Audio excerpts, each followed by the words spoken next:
Well, it feels outlandish, it feels audacious, but this narrative keeps returning, and I dare ask, and again, it feels outlandish to ask, but is China making a play for the nickel market? That is my question here as we open up today's podcast. Hello and welcome to the Northern Miner Podcast. My name's Adrian Pocobelli. I'm starting to see the first hints of spring out here.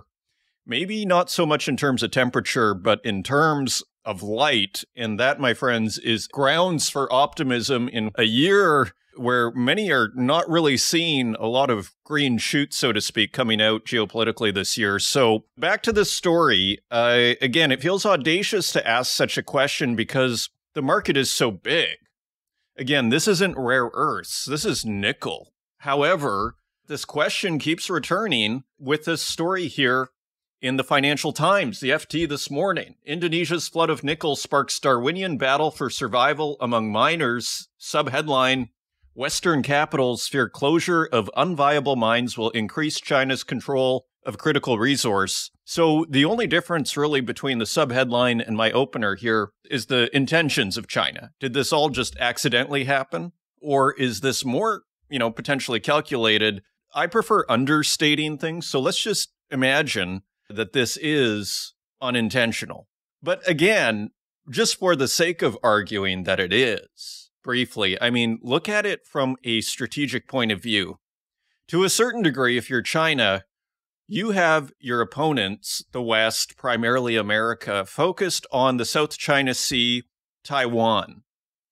I don't get the impression that Anthony Blinken, President Joe Biden, the State Department, the Pentagon, maybe the Pentagon, who knows, under the surface, not sure.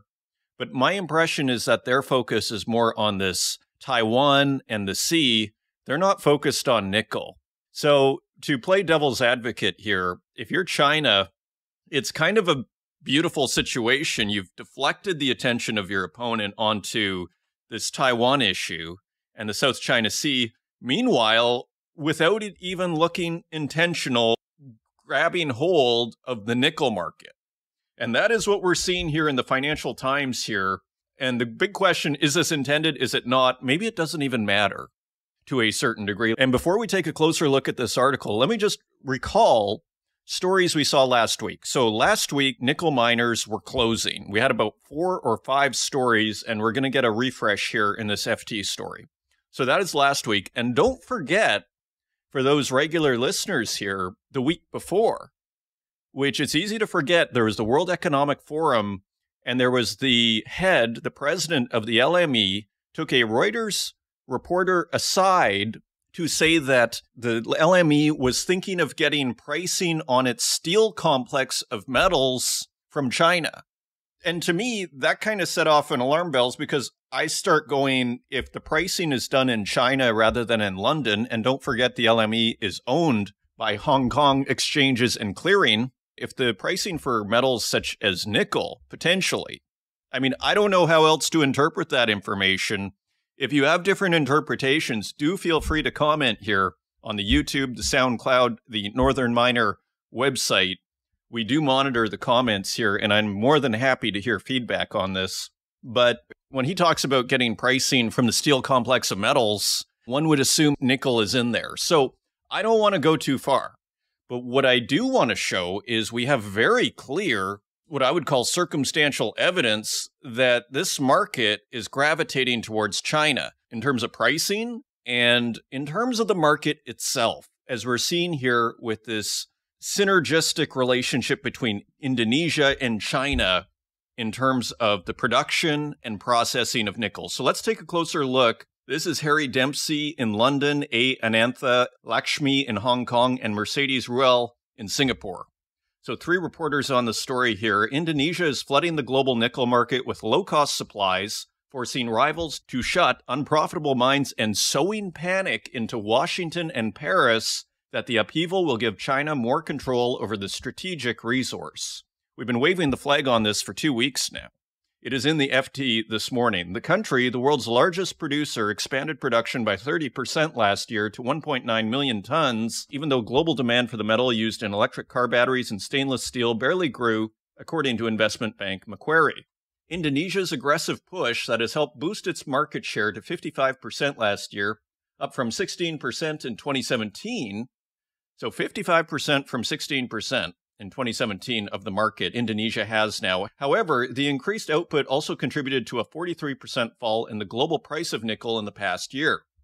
And again, it recalls what I call the playbook here, what we've seen China do with rare earths, which is to flood the market, put all the mines out of business, and then you own the market. And it seems audacious to do that with nickel, but China, they seem to be masters of using capitalism against itself, right? And it just seems to be here, as audacious as it would sound. Again, this isn't the rare earth market, this is the nickel market, but it seems, again, and I'm not claiming that it is, but it does look very similar to the playbook, doesn't it? Now, let's continue here. Traders and analysts fear that Indonesia's dominance of global supply will only grow as the metal's low price forces producers elsewhere to close unviable mines and put the brakes on new developments. And we have a quote from Jim Lennon, a veteran nickel market analyst at Macquarie. Quote, "If we see a lot of non-Indonesian projects go to the wall, then Indonesia's share goes even higher. At the moment, there is no alternative. There is no big source being developed or approved elsewhere," end quote. Chinese companies have made huge investments in Indonesian nickel to secure low-cost inputs for their stainless steel and to meet the expected surge in demand for electric car batteries.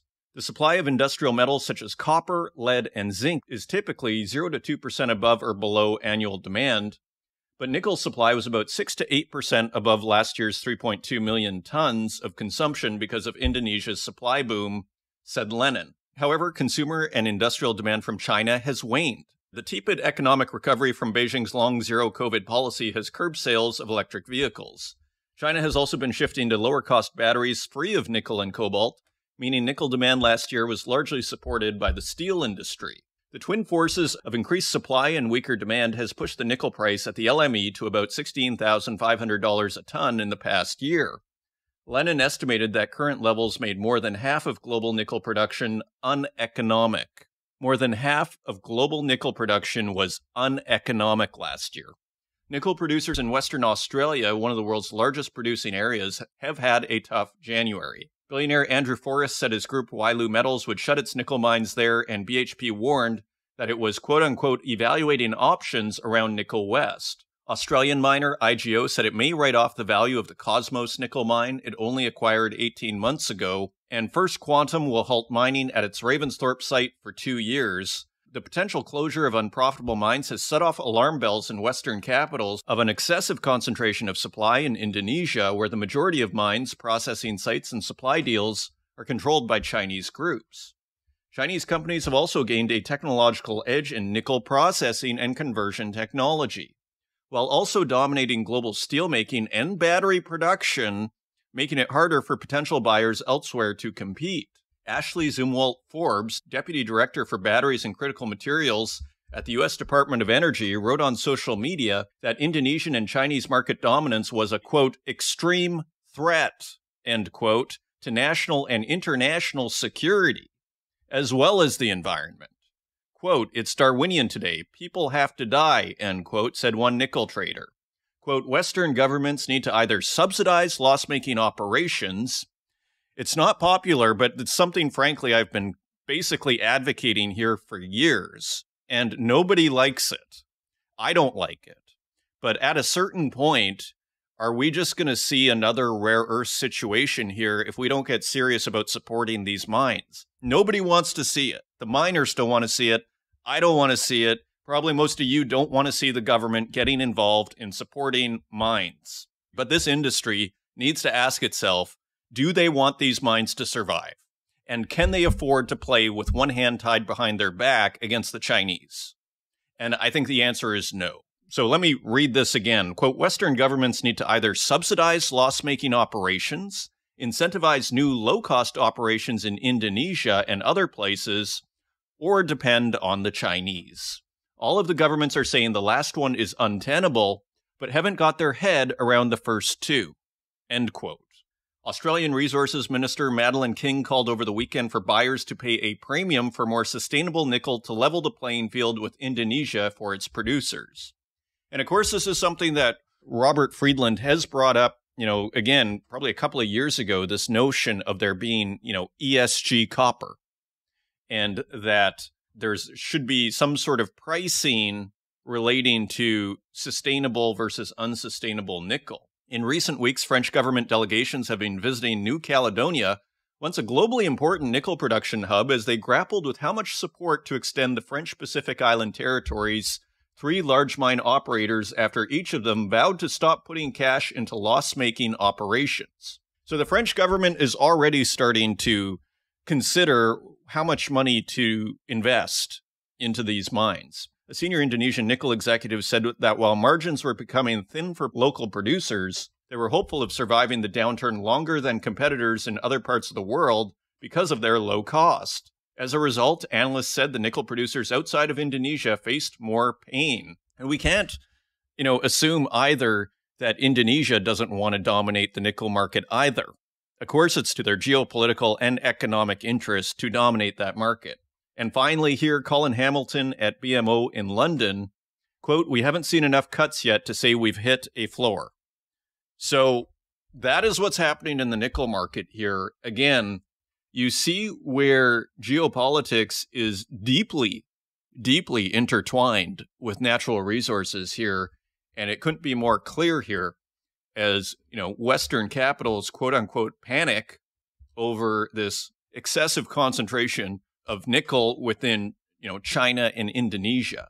And again, don't forget about the power of processing. As people say, rare earths are everywhere, but if you want them processed, you still need to send them to China. And that's also true for synthetic graphite, where they own 99.9% of the market, from what I understand. So lots going on here, and we have a ton of news stories. We also have a fantastic interview here with John Gorman, President and CEO of the Canadian Nuclear Association, back after 3 years to give us an update of what's going on with nuclear. And a lot has changed, as you're going to hear an extended interview there. And coming up on this week's CEO Spotlight, we have Gregg Smith, President and CEO of Grounded Lithium, who discusses the company's recent deal with Denison Mines in regard to their Kindersley Lithium project. Fascinating discussion, very topical as well. Again, showing the relationship between the oil and gas industry and the lithium industry, this time in the Canadian prairies. And with that, if you want to find us online, you can find us at northernminer.com. You can find us on Twitter at northernminer and on Facebook, LinkedIn, and YouTube, where we also host these podcasts and wherever podcasts are available, including Spotify, Stitcher, Apple Podcasts, and SoundCloud. And with that, let's turn to Gregg Smith, President and CEO of Grounded Lithium, for this week's CEO Spotlight. Joining us today, I am very pleased to welcome for the first time to the Northern Miner podcast, Gregg Smith, President and CEO of Grounded Lithium. Gregg, welcome to the show. Thank you, Adrian. It's great to be here. It's great to have you. I mean, lithium has been such an interesting story in the last few years. So tell us about Grounded Lithium. What are you guys up to? Tell us a little bit about the background of the company. Well, we formed about 3 years ago after doing some study, and all of our team comes from oil and gas background. So we tended to approach it with a very similar perspective in terms of let's find where it works and how can we do this in the lowest cost manner. It's been our vision all along to be a low cost lithium producer in an environmentally friendly manner. And that led us to look around the Western Canadian basin. Where could this be? That then took us to, okay, where could it be the cheapest to develop? And that took us to a number of areas, and we chose Kindersley for being what we thought would be a premier area for lithium from brine development. Excellent. And that actually did anticipate my next question. So this is from brine, meaning it's from these kind of, and help us out here, kind of like a salt water type situation. I think people might be surprised that actually there is lithium in this part of the world. Yeah, there's lots of lithium in the brines. It's just a matter of where are the brines rich in lithium located. And there's brine everywhere in Western Canada. What people don't realize is most oil is produced with a brine of some kind, but the quality of that brine can vary considerably. So we purposely targeted areas where we could see very high lithium-rich brines. And we also chose an area where there is no oil or gas in the system, because from the perspective of pulling the lithium out of the brines, those are just contaminants to us, and they must be removed before we can process the brine. If we don't have them, we save in some of our costs. It's very fascinating. Just before we go to the main project, then you guys have the Kindersley Lithium project. It is a thing, isn't it? This crossover between oil and gas and lithium, isn't there? Like within these industries, like you do see like oil companies showing interest in lithium and the potential of extracting it. It does cater to the skill sets of oil and gas expertise. It's all about subsurface fluid dynamics, which you learn a lot of when you do oil and gas activities. So we're just translating our skills from the oil and gas sector into this new energy transition industry of lithium. And pulling it out of brines can be a very easy and inexpensive way to get lithium into the new market. Okay, excellent. So tell us then about the Kindersley Lithium project. This is your flagship, from what I understand. Tell us what you're working on. Well, we've assembled a position of about 300 square miles that we plan on developing. We've taken the one area for our first development. Based on our backgrounds, you don't develop it all at once. So we're developing about 25, 30 sections of land or square miles into the first phase of our lithium project. We've done a preliminary economic analysis of that area, and it's telling us we can generate a 49% internal rate of return after tax, and the NPV 8% after tax is about a billion US dollars or about 1.3 Canadian. And interestingly, uranium producer Denison Mines has taken interest in the project. Can you tell us about that and how that developed and what is going on there? Well, clearly, Denison is in the industry of energy transition away from fossil fuels with their projects in uranium. They're a very technically savvy or technically astute company, multi-billion-dollar company, so they're able to bring some expertise as well as capital to our project. It's structured in a three-phase earn-in approach where they can earn 30%, 55%, 75%, depending on how they invest.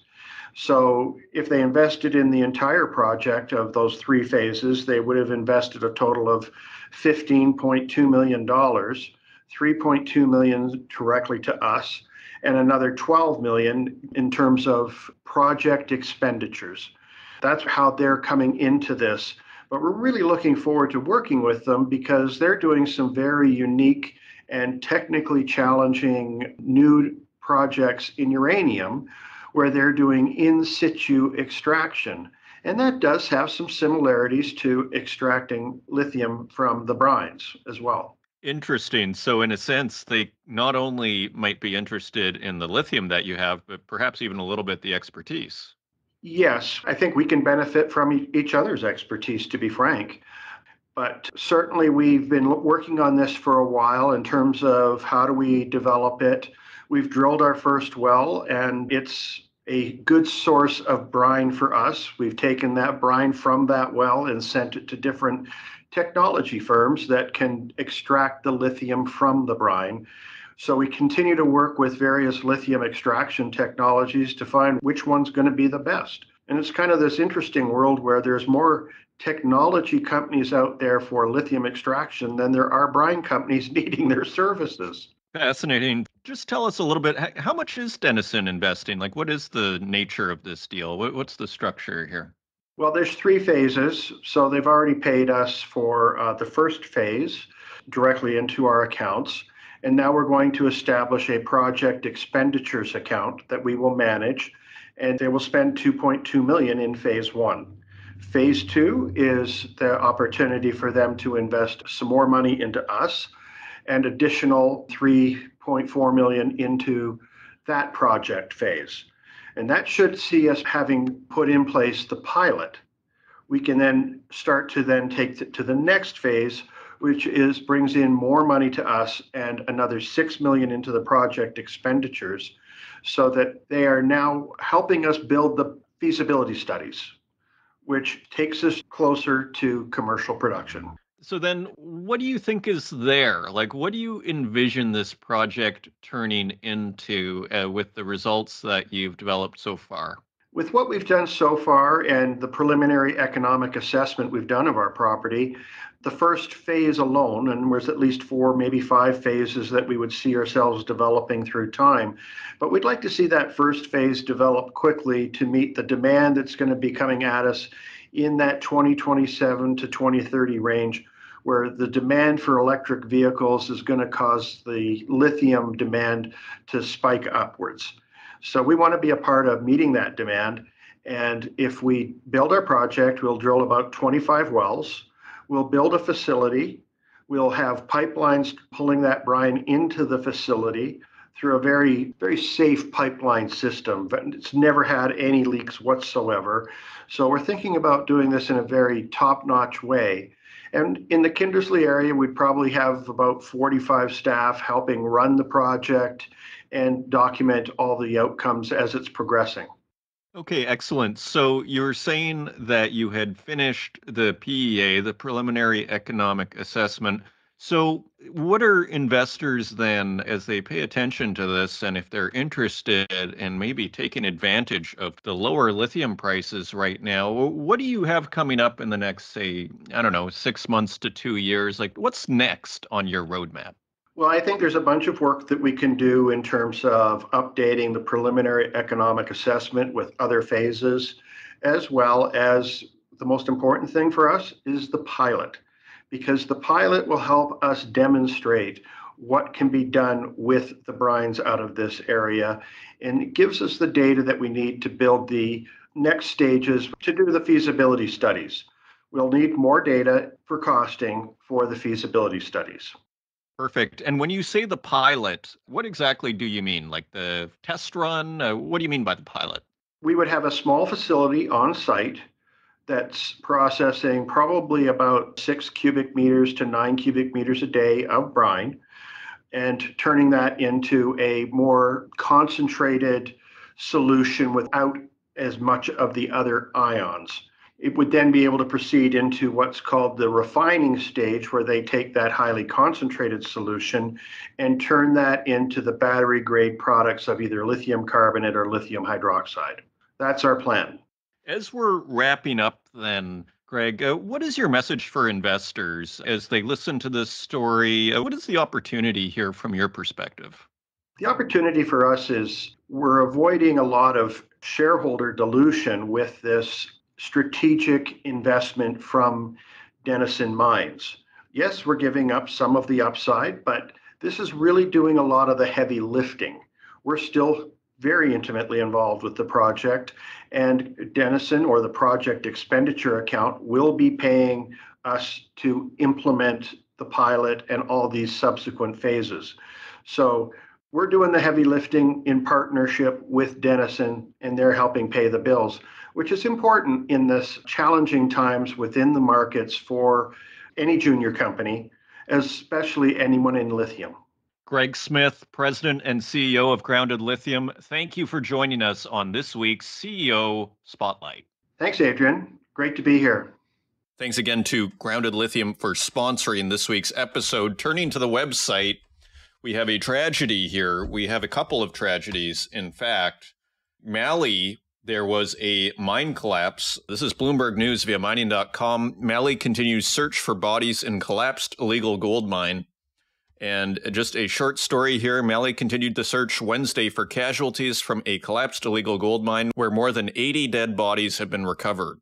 A tunnel at an artisanal gold mine site in the Kangaba district in the country's southwest collapsed Friday, burying dozens. Mambi Keita, a local councillor, said by phone, rescuers are searching for trapped miners, he said. And finally, illegal gold mining activity has surged in the West African nation, accounting for 6 metric tons of the country's 62 tons of production in 2022, 10%, according to the Ministry of Mines, Energy and Water. So a terrible story out of Mali. And one in Canada here. Plane crash kills 6 on way to Rio Tinto diamond mine in northern Canada. This is Colin McClelland at the Northern Miner. A jet crash in the Northwest Territories killed 4 passengers and 2 crew members on its way to Rio Tinto's Diavik diamond mine, officials said on Wednesday. 1 person survived. The 19-seat aircraft went down near Fort Smith on the Alberta border Tuesday morning. The plane had just taken off from the town about 740 kilometers south of Yellowknife. The survivor was taken to a health facility in Fort Smith before being airlifted to a hospital in Yellowknife, the territory's coroner's office said. And we have a quote from Rio Tinto CEO Jakob Stausholm, who said in a release, quote, "I would like to extend our deepest sympathy to the families, friends, and loved ones of those who have been affected by this tragedy. As a company, we are absolutely devastated by this news and offering our full support to our people and the community who are grieving today." End quote. The plane was a British Aerospace Jetstream registered to Northwestern Air Lease. According to the Transportation Safety Board of Canada, the board is sending investigators to the crash site. And we have another quote from Jakob Stausholm, quote, "We are working closely with authorities and will help in any way we can with their efforts to find out exactly what has happened." End quote. Diavik is one of Canada's largest diamond mines and employs over 1,100 workers. So thoughts and prayers to all involved in both tragedies from over here at the Northern Miner Podcast. Continuing on, uranium producer Niger launches mining sector overhaul. This is Bloomberg News via mining.com. Niger temporarily suspended the granting of new mining licenses, the first step in an audit of its mining sector as it seeks to boost government revenue. The country will also take stock of existing mine licenses, according to a memo from the mining ministry seen by Bloomberg. Niger is among the world's top producers of uranium. France's Orano SA, Toronto-based Global Atomic, and China Natural Nuclear Corporation are among companies operating in the country. The mining sector, which also includes gold and iron ore, is an area of national concern, according to the government. And we have a quote from Fatimata Korgum, the Deputy Secretary General at the Mining Ministry, who said in a voice note shared by a junta spokesman, quote, "We're trying to figure out who holds the mining licenses and what reforms need to be implemented in order for the state to increase its profits." End quote. Niger was hit with sanctions following a July 26 military coup that left the country cut off from the regional bond market and froze its accounts at the regional central bank. You know, it sounds like what happened to Russia actually happened to Niger. The freezing of accounts at the regional central bank and cut off from the regional bond market. I mean, probably the difference was, I'm assuming Niger didn't exactly have a ton of reserves like Russia did. And just finally here, the country recently missed a $38 million payment on a commercial bond, bringing the total missed principal and interest payments since the putsch to $485 million. You know, it's interesting. We're seeing here in Niger, you might say underreported, a kind of another example of this bifurcation of the global financial system here. I mean, we are seeing, Russia collaborate with Burkina Faso, for example, as we were mentioning in a previous episode, collaborating with Burkina Faso in order to help build a gold processing facility. So interesting here. Last year, the country was forced to cut the 2023 budget by 40% after its Western allies suspended aid. U.S. Secretary of State Anthony Blinken, who is currently visiting Africa, told Radio France Internationale that all the cooperation suspended by Washington could be put back into play if the junta restored democracy and released ousted President Mohamed Bazoum. Continuing in Africa, we're seeing this huge renegotiation happen between the DRC and China. The president of the DRC, Democratic Republic of Congo, Felix Tshisekedi, just to bring you up to date here, was making a lot of noise last year, basically saying that, China was not delivering on infrastructure investments in return for the natural resources that it was delivering. Subsequently, China quickly put out the red carpet for the DRC and invited Tshisekedi over to China. They had discussions, and so here we are a few months later, and now Chinese companies are investing up to $7 billion in Congo mining infrastructure. Reuters via mining.com, Chinese construction companies will invest up to $7 billion in infrastructure projects as part of an agreement over their Sicko Mines copper and cobalt joint venture in the Democratic Republic of Congo, they said on Saturday. So this is copper and cobalt. Both parties agreed to maintain the current structure of the shareholding, while the Chinese partners, Sino Hydro Corp and China Railway Group, will pay 1.2% of royalties annually to Congo, according to a statement. Just the fact that China rolled out the red carpet after, disappointment expressed by the president of the DRC, I would say that shows the importance of natural resources on the Chinese agenda, right? Just to speculate out loud here, let's continue on this article. President Felix Tshisekedi's government had been revisiting the deal struck by his predecessor, Joseph Kabila, under which the Chinese partners agreed to build roads and hospitals in exchange for a 68% stake in the joint venture with Congo's state mining company, Denison Mines. Under the deal, the Chinese investors committed to spending $3 billion on infrastructure projects, but the state auditor, Inspection Générale des Finances, IGF, last year demanded the commitment be increased to $20 billion. Tshisekedi instructed his government to hold talks with the investors ahead of a visit to China in May 2023. He had aimed to boost Congo's stake in the joint venture to 70% from 32%. Quote, "It's a win-win deal," end quote, IGF head Jules Alingente said in a press conference, adding that negotiations had not been easy. Let's continue on. Barrick sings Kibali praises. Africa's largest gold mine is amongst the greenest. This is a staff writer at the Northern Miner, and maybe an image of the future here. Barrick Gold president and CEO Mark Bristow was singing the praises of one of his company's premier assets, the Kibali gold mine, to his audience in the Democratic Republic of Congo. Not only is the mine the largest of its kind on the African continent, but it is also one of the greenest. Electricity for Kibali comes from 3 hydroelectric stations and the newly commissioned 16-megawatt solar power plant and energy storage facility. With the solar plant online, the percentage of renewable energy at the operation rises to 85% from 81%. For 6 months of the year, when hydropower is available, all electricity is supplied by renewables. And we have a quote from Bristow, quote, "Bearing in mind that Kibali is also a leader in automation, interestingly, the mine is a real role model for mining in Africa. As a long-standing partner of the Democratic Republic of Congo, we built Kibali in the remote northeast of the country, opening up a new mining frontier and, in the process, also promoted the development of a flourishing local economy. Barrick's total in-country investment so far has been $4.7 billion. You know, comparable, I would argue, to the $7 billion we're seeing out of China. So that is interesting, isn't it? So it's not like the West is doing nothing here. There's also another mine in Africa that Barrick is working on here. Barrick speeds up Zambian copper mine expansion. This is Jackson Chen at the Northern Miner. The proposed expansion of Barrick Gold's Lumwana copper mine is being accelerated with first production scheduled for 2028. CEO Mark Bristow told Zambian President Hakainde Hichilema in their meeting Tuesday. So more inroads in Africa from Barrick. According to Barrick, the Super Pit expansion project will transform Lumwana into one of the world's major copper mines, with projected annual production of around 240,000 tons per year over a 30-plus year life. It will be a key component to the Zambian government's drive to revive the country's copper industry over the next decade. And we have a quote here from Mark Bristow again. "In line with Barrick's partnership philosophy, our REDD Plus initiative will uplift our host communities through conservation of the natural forests surrounding the mine.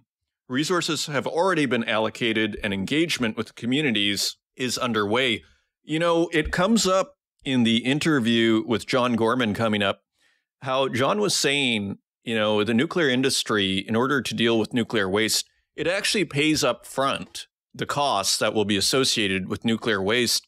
It seems here we're seeing with Mark Bristow here, you know, this idea, as he says here, resources have already been allocated. I mean, John Gorman was saying, you know, maybe other extraction industries should take a page out of the playbook of the nuclear energy industry of paying for these kinds of conservation and ESG and just dealing with the waste side of the environmental issues, paying for that up front. Interesting call. And here, Bristow, I mean, it sure must build goodwill if you're already paying for it ahead of time. And finally here, the expansion adds to a flurry of copper activity in Zambia, with First Quantum Minerals announcing just over 6 weeks ago it had inked a deal with Mimosa Resources to fast-track development of its Fishtai copper project in the country's south-central region near the border with the Democratic Republic of Congo, which we keep coming back to here. First Quantum, rattled by the forced closure of its flagship copper mine in Panama, was also said to be in talks to sell a stake in its Sentinel and Kansanshi copper mines in Zambia, though no agreement had been reached. Another thing here, just scrolling down a bit, in association with the expansion, Barrick has also launched a business accelerator program designed to build the business capacity of the Zambian contractors in its supply chain. More goodwill. equipping them to grow and diversify their enterprises and remain sustainable beyond Lumwana's life of mine. Pretty interesting moves by Barrick in Africa there. Continuing on, just a couple of lines here from an interesting story. World's biggest jeweler, Pandora, stops using mined silver and gold. This is Reuters via mining.com. Pandora, the world's largest jeweler by amounts of products sold, has stopped using mined silver and gold and now only manufactures with recycled precious metals, which require less energy to produce. The Danish company, known for its $65 to $95 charm bracelets, buys around 340 tons of silver and 1 ton of gold every year. Its supply chain generated 264,000 tons of CO2 in 2022, according to its annual report. And it does cost more if we scroll down a bit. And here's a quote from Mads Twami Madsen, its Senior Vice President of Communications and Sustainability. Quote, "We pay a premium for recycled because we also need to help our suppliers make these transitions." So it's almost back to this idea of ESG metal. In this case, it takes less energy, so theoretically better for the environment. Very interesting, paying more. And a couple more here. Aluminum price jumps after report EU may sanction Russian metal. This is Bloomberg News. Via mining.com, aluminum rallied in London after Politico reported that the European Union is considering sanctions on Russian aluminum ahead of the second anniversary of the invasion of Ukraine. Prices rose as much as 3.6% on the London Metal Exchange as the report raised fresh concerns about the flow of Russian metal into Western markets, and US and European aluminum stocks jumped. However, while some EU member states are pushing for aluminum sanctions as the bloc shapes plans for a 13th package, the idea remains controversial in several capitals. People familiar with the discussion told Bloomberg.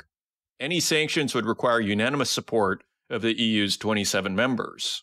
Politico reported on Tuesday that EU countries will soon start discussing measures that could lead to a full ban on Russian aluminum, citing EU diplomats. Very interesting development there. And finally, a couple of headlines here. Guatemalan Ministry of Mines to review all mining licenses. So Guatemala, the latest to review its mining licenses. I mean, we just saw that with Niger. And here it says, according to local media, the new head of the Ministry of Energy and Mines, Victor Hugo Ventura, announced the measure in response to multiple complaints regarding bribes, corruption, and other illegal activities taking place within the country's mining sector. Very interesting. And here in Canada, Chiefs of Ontario asked for year-long pause on claim staking.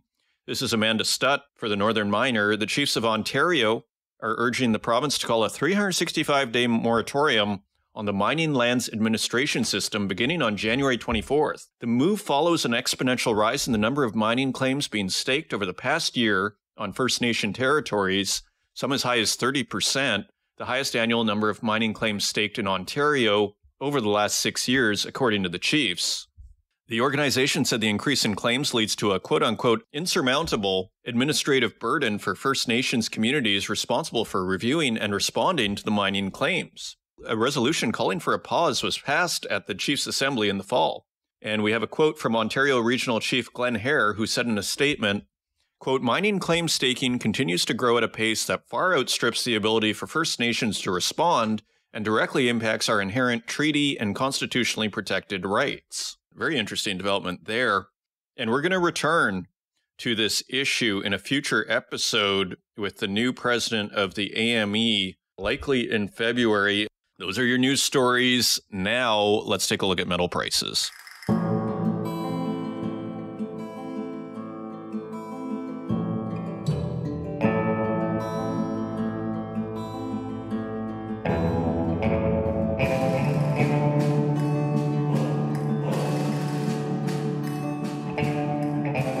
And turning to metal prices, let's take a quick look at the bond market. And the U.S. 10-year bond is yielding 4.06%.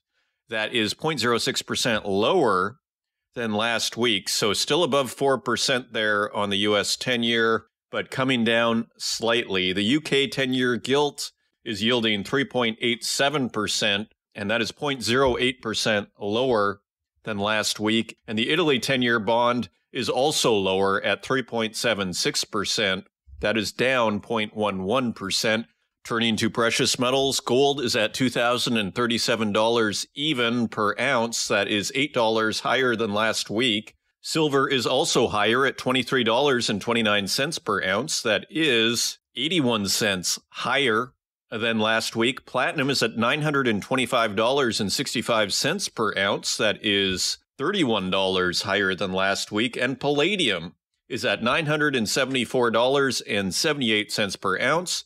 That is $39 higher than last week. So platinum and palladium are now about $49 apart here. So continuing to be very close to each other in price. Turning to industrial metals, copper is at $3.87 per pound. That is 12 cents higher than last week. Iron ore is at $135.55 per metric ton. Pretty much even with last week, 13 cents higher on the week, so almost even there. Aluminum is at $1.02 per pound. That is 4 cents higher than last week. Lead is at 99 cents per pound. That is 4 cents higher than last week. Nickel is also higher at $7.50 per pound. That is 33 cents higher than last week. Tin also is higher at $12.10 per pound. That is 62 cents higher than last week. Cobalt is unchanged at $13.22 per pound. Lithium is 3 cents higher at $13.30 per kilogram, but pretty much maintaining its lows there. Uranium is unchanged at $106 per pound, and zinc is 4 cents higher at $1.16 per pound. Zooming out, looks like a pretty good week for the metals here. Basically, everything, for the most part, is higher. Is anything down? I don't see a single metal that has fallen here. So looking as if the metals are working in harmony here as a group here. So maybe responding to a certain level to larger macroeconomic factors such as the dollar, maybe oil and more. And those are your metal prices. Coming up, I'm very pleased to welcome back to the show John Gorman, President and CEO of the Canadian Nuclear Association. And as John mentions, he hadn't been on the show since December of 2020. There's been an enormous amount that has gone on in the nuclear energy industry. So we get a full update from John, who was at COP28, and everything that is going on the big picture here. What are the initiatives? What is going on? What are the technologies? Everything. So a wonderful discussion here. It was great to catch up. I hope you enjoy it, and I will see you on the other side.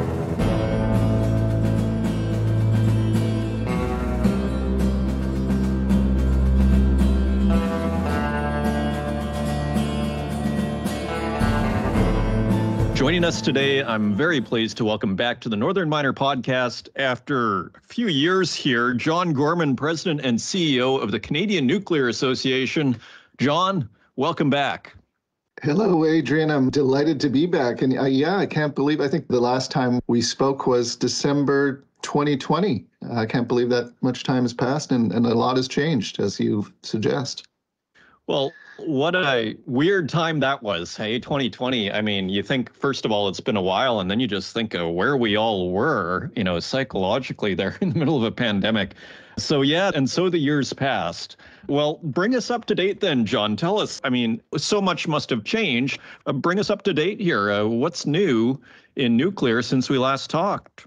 There just is so much that's new. It's a night and day, really. Even in 2020, Adrian, I think I had difficulty finding a federal minister who would say the word nuclear behind a microphone. And of course, what we've seen since that time is just the growing realization that meeting our GHG emission targets, both nationally and as a world, hitting that net zero future is not possible without very significant amounts of nuclear in the mix. And so what we've seen here at home in Canada and globally since 2020 has been this growing recognition and now support in terms of policy and programs and funding that is required to take this remarkable technology. And I'm sure we'll talk about the technologies that have been sort of mainstream for the last 60 years, and now the new technologies, the small modular reactors, to take these and be able to deploy them to complement the other green energy technologies that we have and meet the world's needs. So it's a very exciting time. A lot has changed.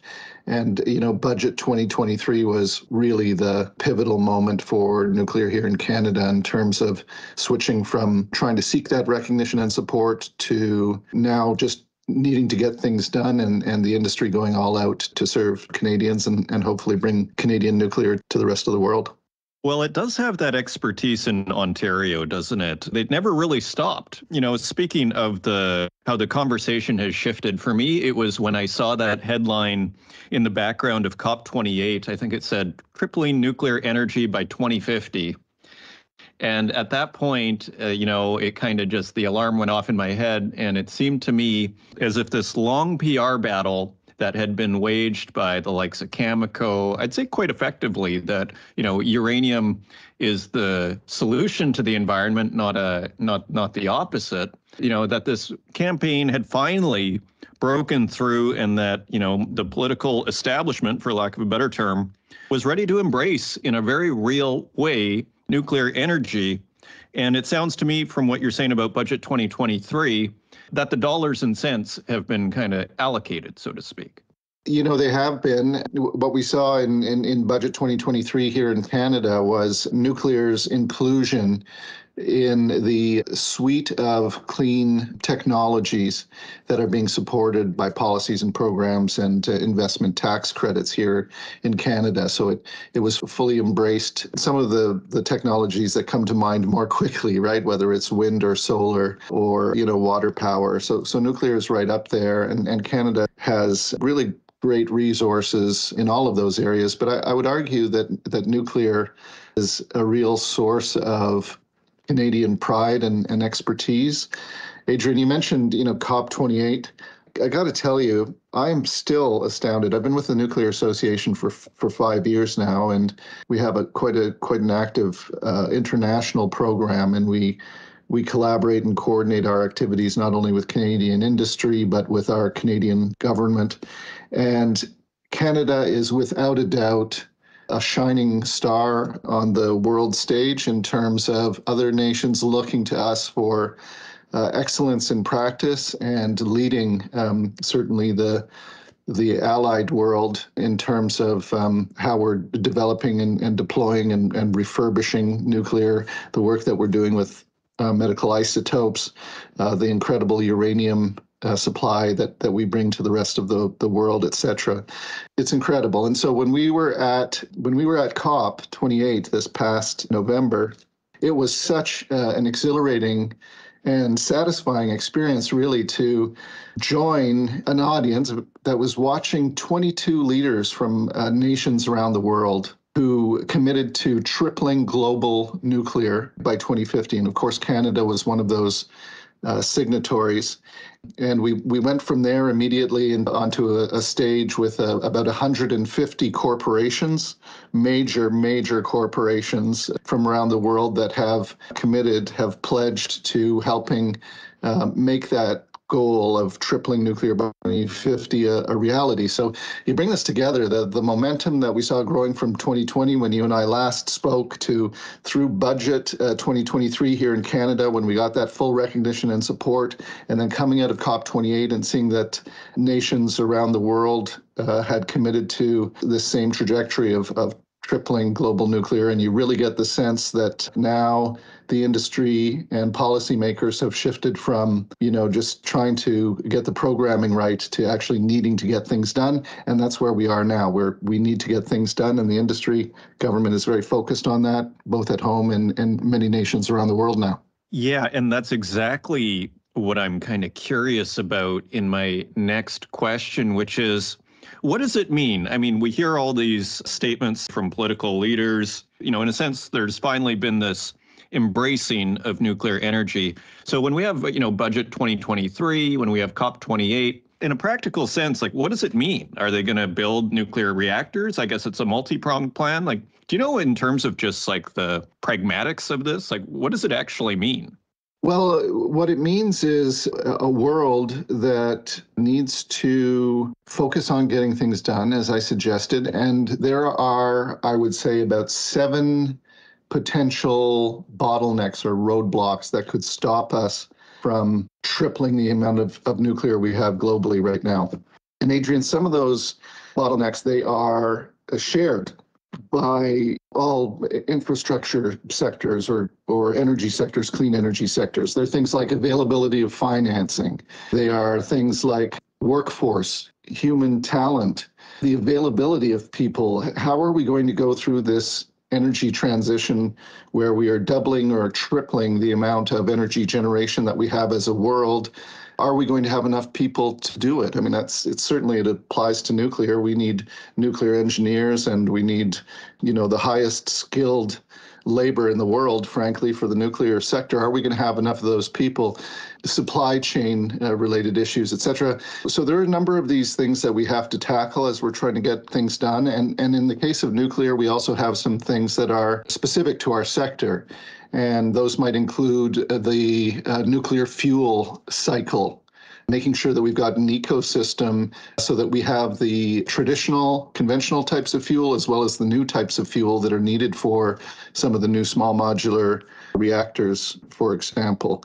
We have specific regulatory challenges in the nuclear sector because we have such a rigorous regulatory and licensing process. And so we have to look at the amount of time it takes to build things out. And of course, the nuclear sector needs permanent storage facilities for its spent fuel and for its byproducts. And so these are all of these issues, whether they're shared with other industries or whether they're specific to nuclear. These are the kind of things that we're focusing on now to make sure that they don't become bottlenecks for the nuclear industry being able to deliver the solutions that Canada and the world needs.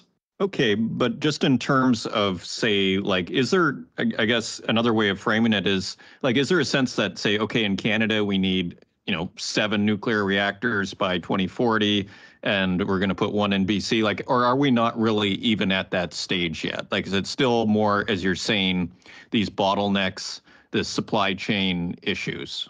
Well, these things are happening in parallel. So, Adrian, earlier you mentioned Ontario, right? And Ontario does have a long history, over 60 years of producing, almost 2/3 of Ontario's electricity. Imagine that, 2/3 of Ontario's electricity coming from nuclear. We've got one of the largest, if not the largest, nuclear plant in the world at the Bruce Power site, but also our assets at Darlington and Pickering.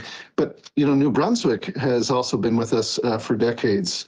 All of these plants operating the CANDU technology, which has been exported to, 6 other nations around the world. And we are continuing to do refurbishments and new build of CANDU technology in other countries. The technology is being refreshed now. So Ontario and New Brunswick. And we've made some announcements in both of these provinces about small modular reactors and large nuclear being built out. But what I wanted to mention to you, Adrian, is part of this evolution, this renaissance, has been that we now see at least 2 new provinces having announced plans to bring nuclear into their provinces. So Saskatchewan and Alberta. You've probably seen the announcements. Saskatchewan bringing small modular reactors to their electricity grid to help phase out some of the coal that's there and meet their net zero targets. They've got 2 different sizes of small modular reactors there now. One, a very small one that you can essentially fit on the back of a couple of 18-wheelers. It's called the Westinghouse Avinci. And then larger ones that it has being rolled out now, General Electric Hitachi units, the same ones that Ontario is rolling out. We see that Ontario Power Generation has partnered recently with one of the biggest players in the Alberta electricity sector to look at partnering a joint venture on small modular reactors on the electricity system. And we know that there's a ton of plans being drawn up for not only Alberta's electricity system, but also their heavy industry sectors. And we see some other really important things too. I could go on for a long time, but Cameco, of course, the world's 2nd largest exporter of uranium in the world. We sit on the highest concentration, the purest uranium in the world here in Canada. joined up with Brookfield, a Canadian financing firm, and bought Westinghouse, which is, one of the world's largest conventional nuclear suppliers and is now into small modular reactors. So Canada now has not only its CANDU technology, which is being refreshed through AtkinsRéalis and under a new brand called Monarch, but also now just acquired the Westinghouse suite of technologies. And when you combine that with New Brunswick's leadership around a couple of technologies, Moltex and ARC, and when you look at what Ontario is doing with announcements around new large build and with Global First Power and USNC in terms of building out small modular reactors, you can see we have a huge amount of activity. So I'm just going to bring that back to your question. Do we have a roadmap? We're working on that roadmap now, but organically you can see we've got a number of technologies, both large and small, that are being built out, not only in the traditional provinces of Ontario and New Brunswick, but in other parts of the country. And I think we're going to see nuclear in almost every province and territory as we head towards 2050. Okay, excellent. So in a sense, it is still being worked out as far as the actual plan here as to how to move ahead, as you say, the roadmap. And we discussed SMRs. I think that was the first time I'd really heard of them, or went in depth at least in a real way when we first talked. How is that whole, I mean, you've mentioned them a few times here, so it sounds like it's quite viable. I have heard some skepticism out there from nuclear people that, SMRs are a marketing term. I mean, do you have any thoughts on this? Have you heard this? Oh, yeah, of course. And let's look at this from the perspective of the critics. It's true that the small modular reactors are just being deployed now. We're going to see, and we won't see the first ones connected here in Canada until the late 2020s. A number of different sizes that we'll see deployed and different technologies. For example, Ontario Power Generation's GE Hitachi 300 megawatt small modular reactor will be connected at the Darlington site in 2028 or 2029. And they have announced that they will be building 4 of those. Saskatchewan has said that they are building 4 of that same technology. So we're going to see 8 of these being rolled out sort of at the same time. And similarly with the other technologies, whether it's New Brunswick with ARC or Saskatchewan with Avinci, et cetera, Westinghouse, Avinci, we're seeing these things now being deployed. But the answer to the critics has to come with, the proof of these being deployed properly and performing properly. And so this will prove out over the next 7, 8, 9 years. And the industry is laser focused on ensuring that, just like our refurbishments, the $26 billion refurbishment of the existing nuclear plants in Ontario, which is on budget and ahead of schedule. These SMRs have to be deployed and function the way that they are promising to do that. So I don't think we'll see an end to that controversy until we actually deliver on these small modular reactors. But when you consider that this industry has been building and operating nuclear of different technologies around the world for more than 60 years, you can have a pretty high sense of confidence that these next generation technologies are being developed and deployed by very capable industry players. And we're going to see that they deliver as promised. Okay, excellent. And you're mentioning, Cameco, being the second largest exporter of uranium. How are we doing? How is the West doing, shall we say, in terms of uranium supply? I mean, you ask uranium investors, they think this thing's going to the moon. And what is your view on the supply-demand situation? Is there cause for concern? The megaton to megawatt program sounds like it's done. Kazakhstan just announcing, I think last week, that they don't have enough, sulfuric acid in order to process their uranium. What's your understanding of the supply-demand situation for uranium? Well, let's take that in maybe 2 different parts. Firstly, just to focus in again on Canada as a supplier of uranium. Cameco, second largest exporter of uranium in the world. But we also have some very promising, I guess you'd call them junior mining companies as well, right? Denison Mines or NextGen, which are also really, really well on track to developing new ways of producing uranium, et cetera. So Canada is sitting a lot of uranium. We're not going to have a problem with certainly the supply to our CANDU reactors, our existing CANDU reactors, which are providing 15% of Canada's electricity right now because they used unenriched uranium. But the dynamic that I think you're referring to, Adrian, is, Russia's illegal invasion of the Ukraine has caused energy security writ large to be an overarching concern. We're seeing that having secure access to energy supply across the board has now, in many ways, trumped the question of climate change as an important issue. And at the time of that invasion, Russia had secured a position in the world of supplying energy of different sorts to much of the world. And in the case of nuclear, they were the largest supplier of enriched uranium. It's slightly enriched uranium, I guess you would call it, that powers nuclear plants in other places around the world. And these new small modular reactor technologies, they take a new kind of fuel, most of them. And so what we're seeing is a rejigging of the nuclear fuel ecosystem in the world, and a retraction away from and out of Russia to new supply sources from allied countries.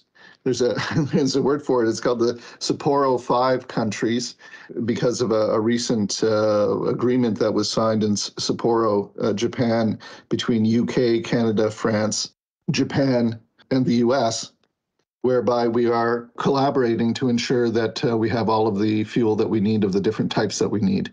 And so Canada clearly bringing the actual natural uranium to the table, and then these other nations being able to fabricate the different types of fuels.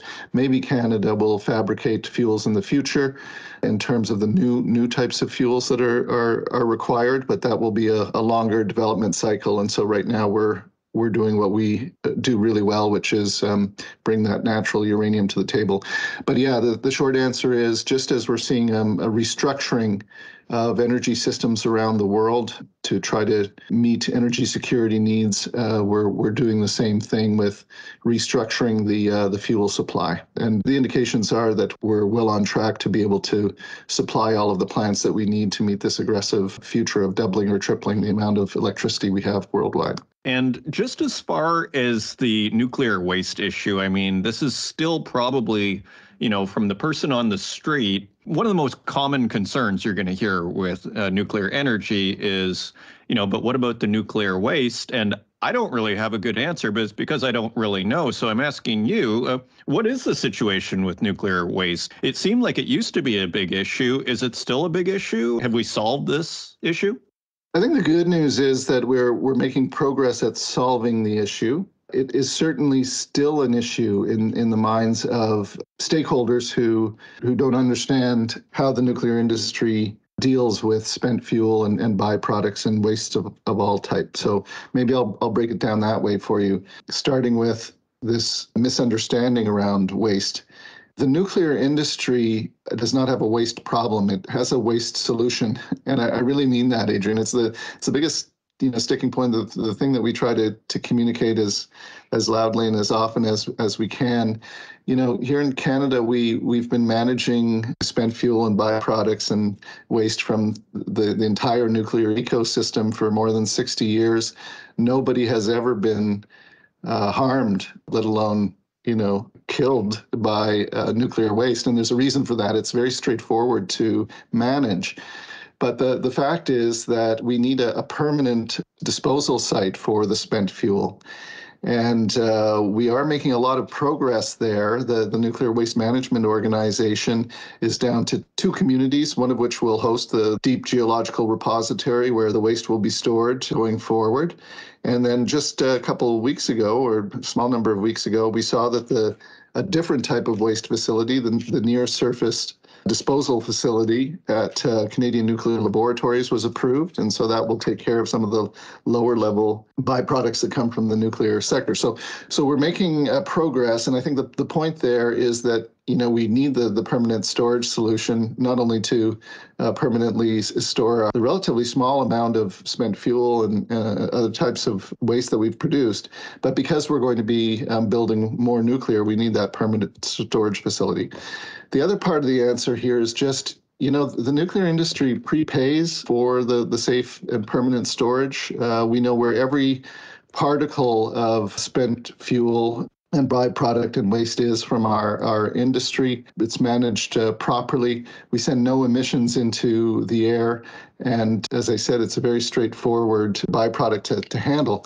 So it's a really good news story. And I think we, should be striving for is for other energy industries to be, prepaying and taking in inventory and dealing with all aspects of its waste, whether you're a solar panel or a wind turbine or one of the technologies like gas or coal that emits into the environment. I mean, we all have to get a handle on our waste the way that the nuclear industry has. And so we try to bring that story to every interaction we have around nuclear waste. Okay, excellent. And just the last couple of questions here. So, and maybe this is an oversimplistic question, I suspect it is, but with this increasing usage, let's say, in the coming years of nuclear energy, and with that, the waste, I mean, is there a risk of increased nuclear proliferation or proliferation of nuclear weapons, or is this like not even that closely related? Like, do you have a sense for that, or is that overly simplifying everything?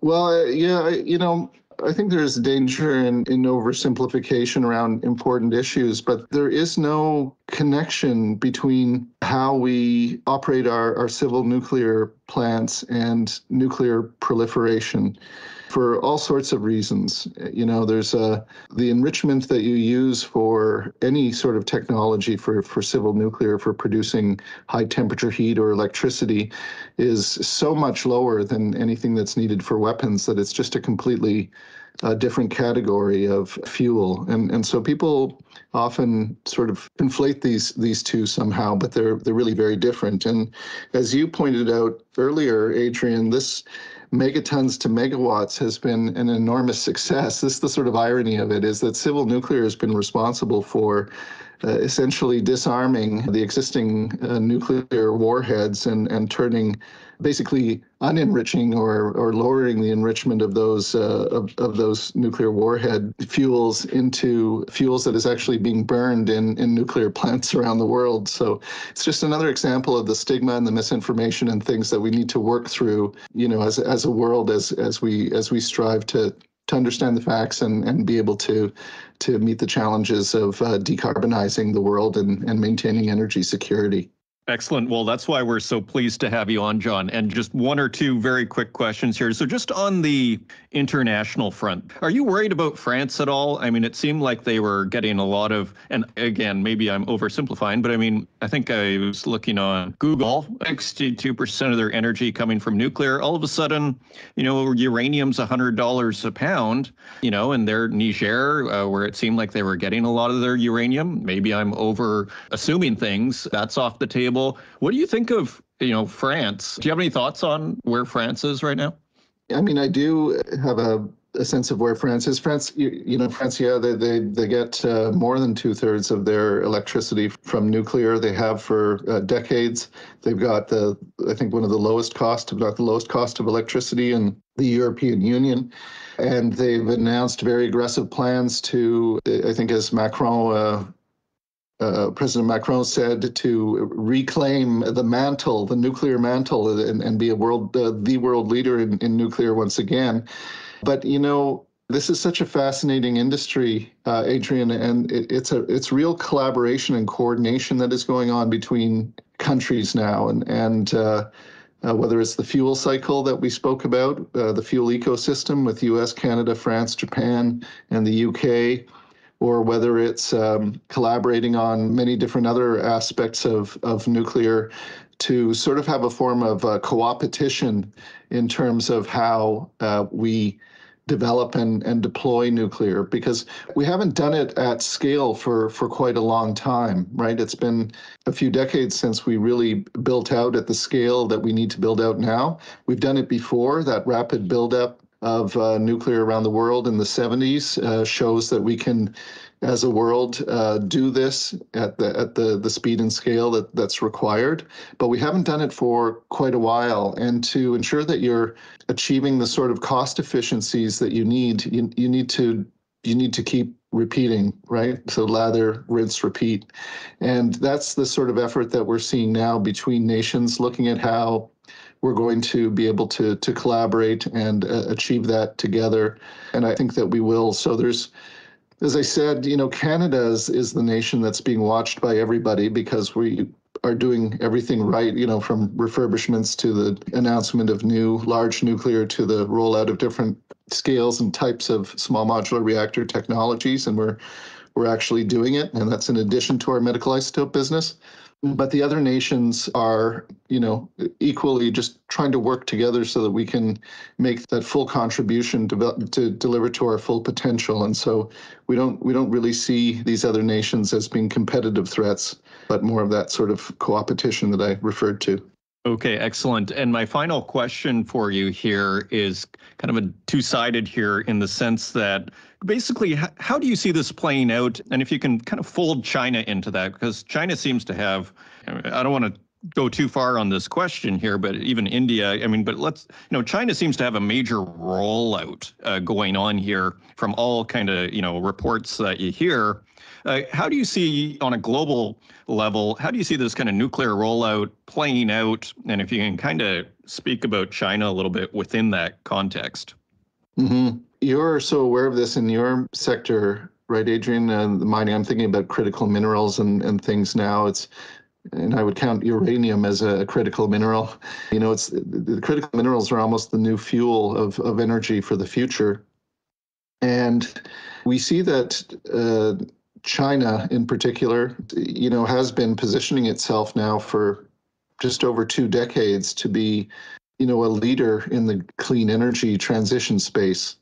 And whether it's critical minerals that it's been securing and supplying and entering into deals with other nations on, or whether it's nuclear, where they have already begun, that rapid deployment of nuclear within China, that sort of lather, rinse, repeat type cookie cutter approach to rolling out nuclear. And they are really hitting some impressive numbers, not only in deployment, but also in the low cost of electricity that they're bringing to the grid.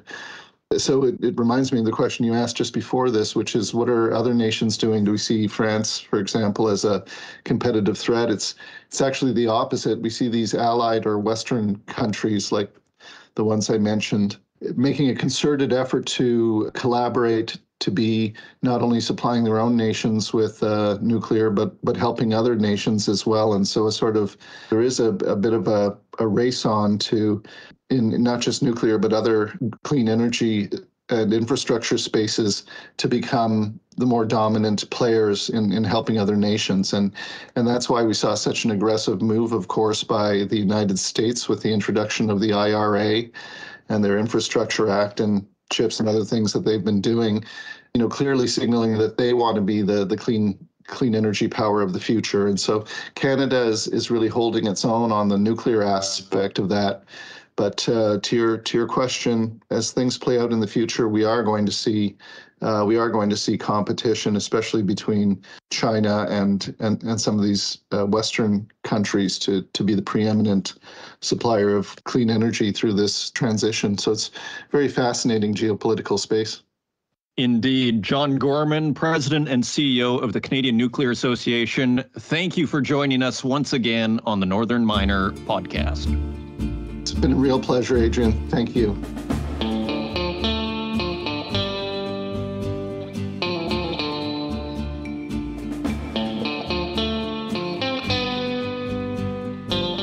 And once again, a big thank you to John Gorman, and hopefully next time it will not be so long. Also, a big shout out and thank you once again to Grounded Lithium for sponsoring this week's episode. If you want to learn more, simply go to groundedlithium.com. And thank you, dear listener, for tuning in once again to the show and this incredibly interesting narrative that we participate in here on a weekly basis. Until next time, if you want to help out the podcast, please leave us a review in the Apple Podcast directory, share it with your friends, and until next week, take care.